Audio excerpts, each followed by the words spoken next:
Hello, Patrick McKeown here. Thanks so much for supporting our Buteyko Clinic channel.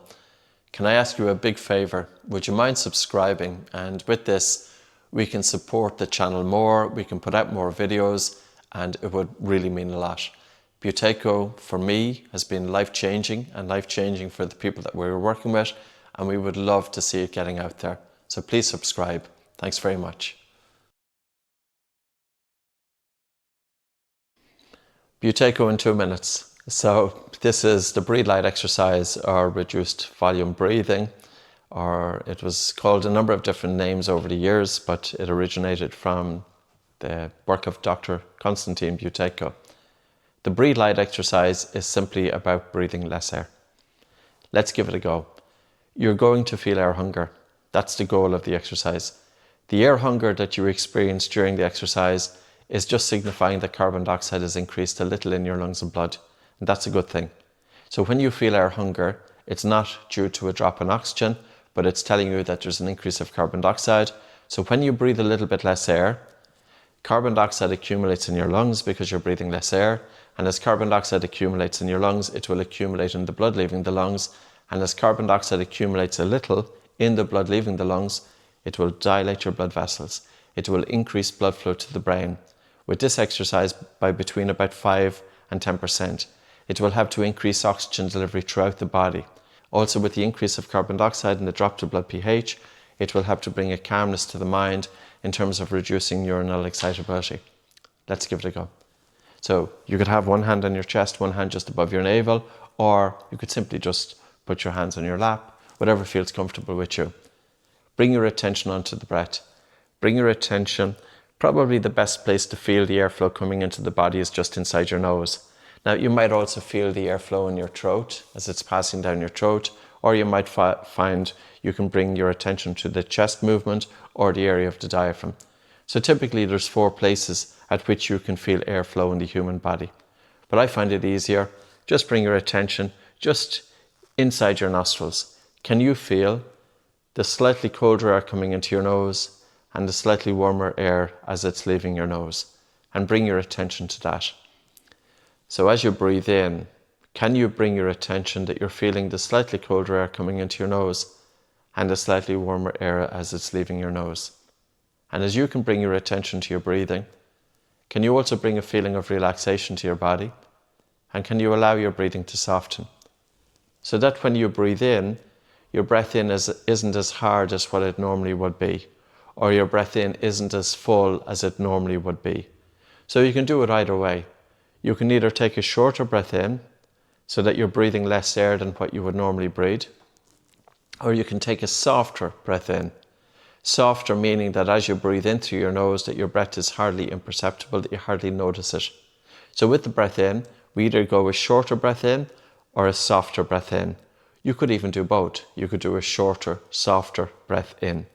So the whole objective of the inspiration is breathe less air. And you breathe less air either by making the breath in shorter or the breath in softer, or both. Okay.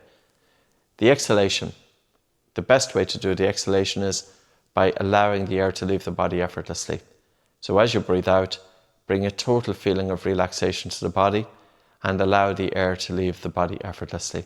So the goal of the exhalation is that the breath out is very gentle, it's very slow, and it's very relaxed.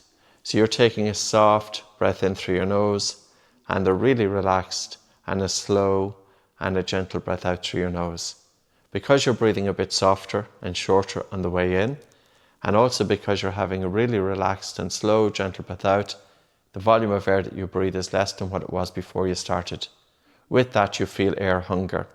The objective is to feel a sensation that you would like to take in a deeper breath. Remember, that's not due to a drop in oxygen. In actual fact, during this exercise, you even have increased oxygen delivery throughout the body. So even though you were breathing less air, you have increased oxygen delivery. You have increased blood flow.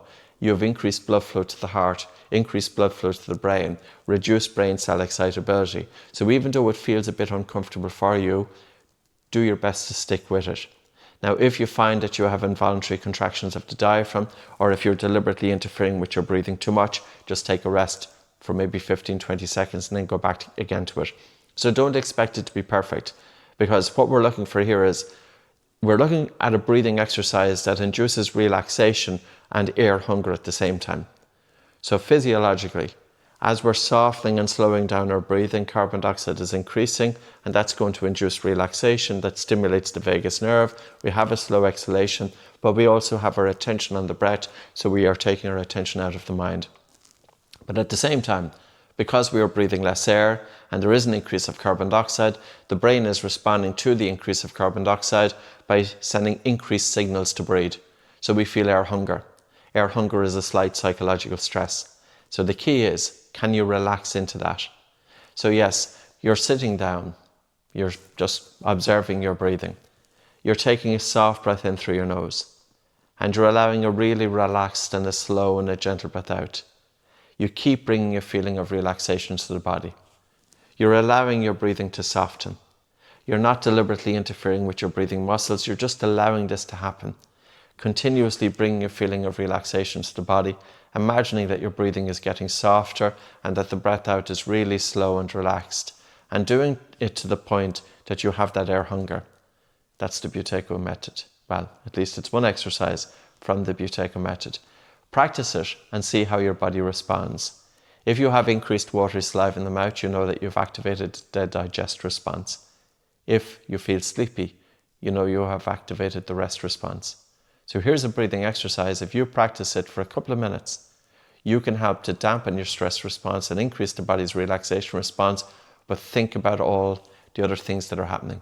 Increased blood flow, increased oxygen delivery throughout the body, reducing neuronal excitability. It's helping to open up your airways, stimulating the vagus nerve. You have your attention on your breathing. It's reducing your drive to breathe.